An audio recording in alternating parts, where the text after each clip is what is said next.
Dear student, आज हम topic लेते हैं दो छोटे वैद्युत द्विध्रुवों के बीच बल तथा उनकी वैद्युत स्थितिज ऊर्जा।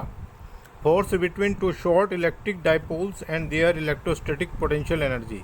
इसकी दो कंडीशन होंगी। पहली अक्षीय स्थिति में, यानी कि बहुत छोटे हैं। ये तो यहाँ पे क्योंकि चित्र है इसलिए हमें दिखाना पड़ रहा है फिगर में।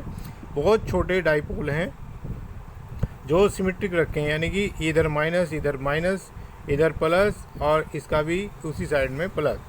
इनके बीच की दूरी r है। इसका वैद्युत द्विध्रुव आघूर्ण P1 है, इसका P2 है, एक ही डायरेक्शन में। तो इसको लिख लेते हैं। माना छोटे वैद्युत द्विध्रुव जिनके वैद्युत द्विध्रुव आघूर्ण क्रमशः P1 P2 है, अक्षीय स्थिति में परस्पर r दूरी पर रखे हैं।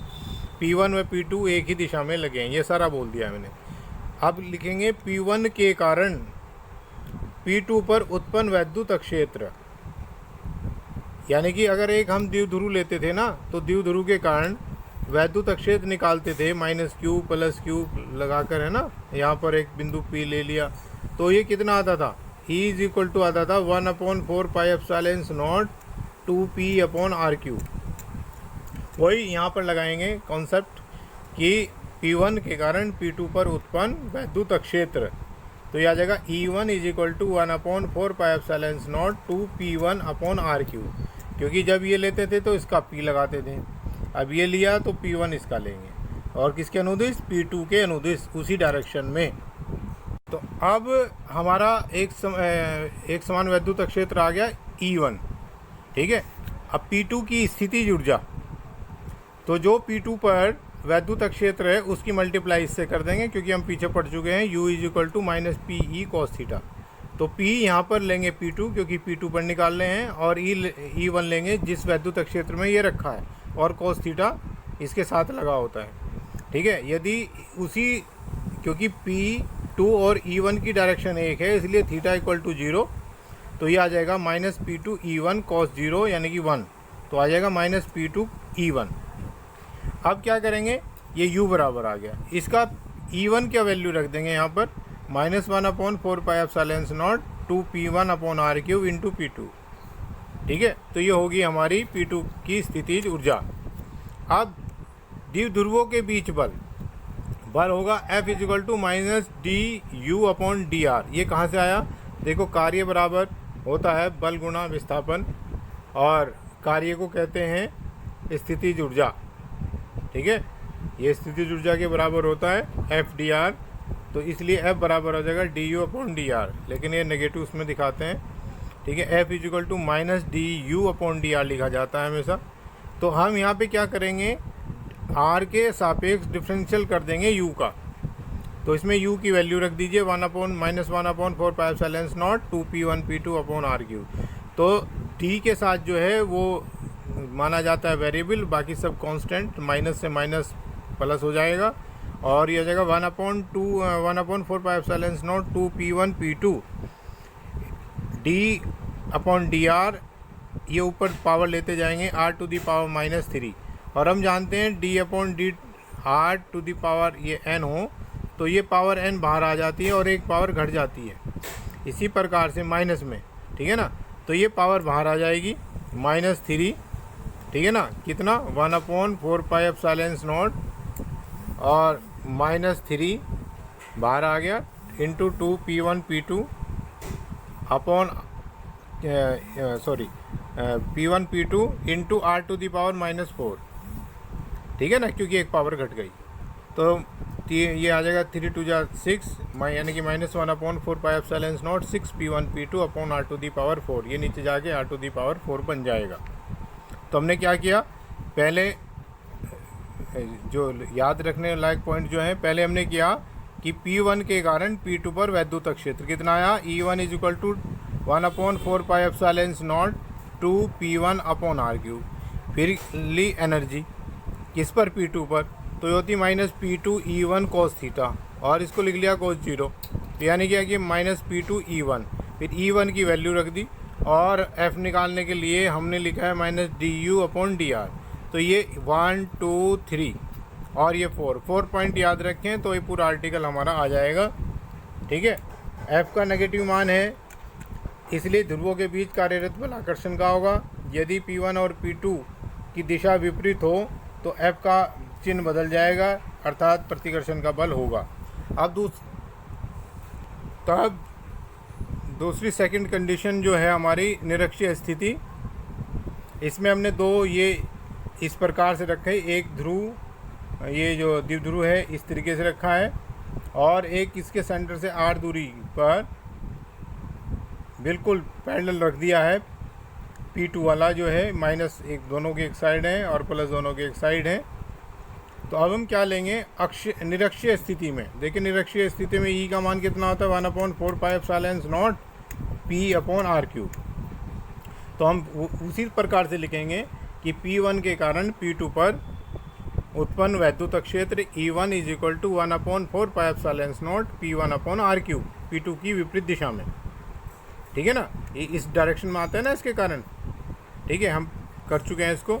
तो इसलिए P2 की स्थितिज ऊर्जा U = -P2 E1 cos theta.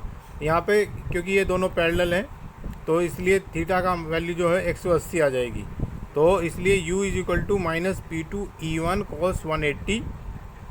ठीक है, तो 180 की वैल्यू क्या होती है, -1 cos 180 = -1, तो -1 रखेंगे तो प्लस हो जाएगी, अर्थात U = P2 E1। और E1 की वैल्यू रख देंगे U = 1/4πε0 P1 P2/r³।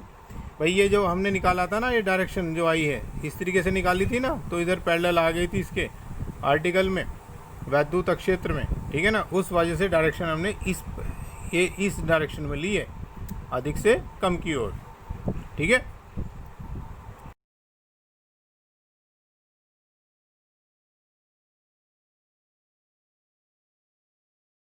अब इसलिए द्विध्रुवों के बीच बल F = वही पहले वाला जो पहले इस कंडीशन में किया था फार्मूला, -du/dr, -du/dr, और u की वैल्यू रख देंगे 1/4πε0 P1 P2/r³।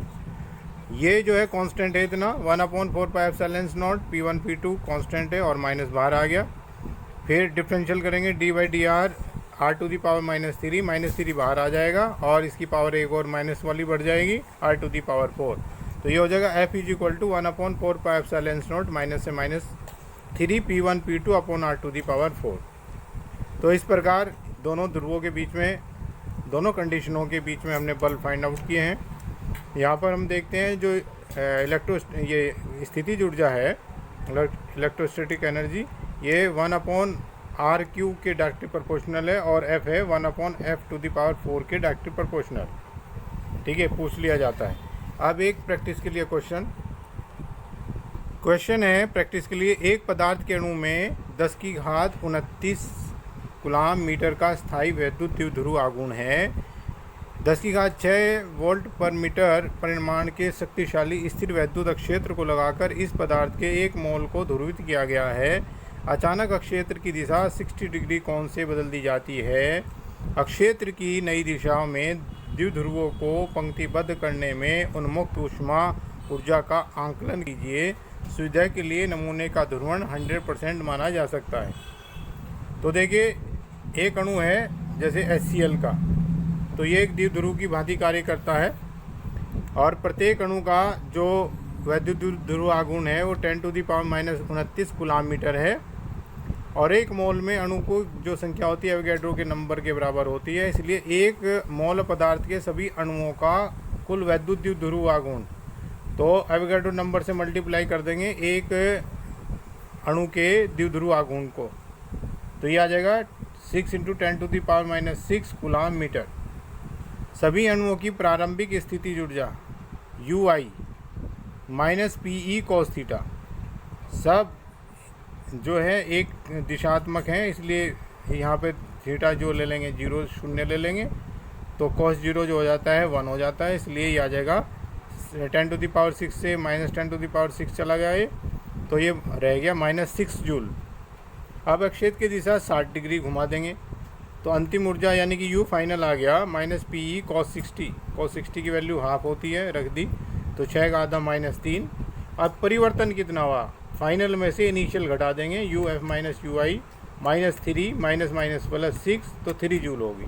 तो ये 3 जूल जो है आंतरिक ऊर्जा में परिवर्तित हो जाएगी। Thank you. डियर स्टूडेंट्स, अगर आप चाहते हैं कि मैं अपना एक क्रम जारी रखूं और अपनी वीडियो लगातार लोड करता रहूं, तो आप प्लीज़ मेरे चैनल को ज़रूर सब्सक्राइब करें, क्योंकि आपके सब्सक्राइब करने से मुझे प्रोत्साहन मिलेगा, इसीलिए मैं अपनी वीडियो और डाल सकूँगा। इसलिए आप ज़रूर और जितने भी यूपी बोर्ड के अन्य छात्र हैं उनसे भी बोलें और आप भी करें। Thank you.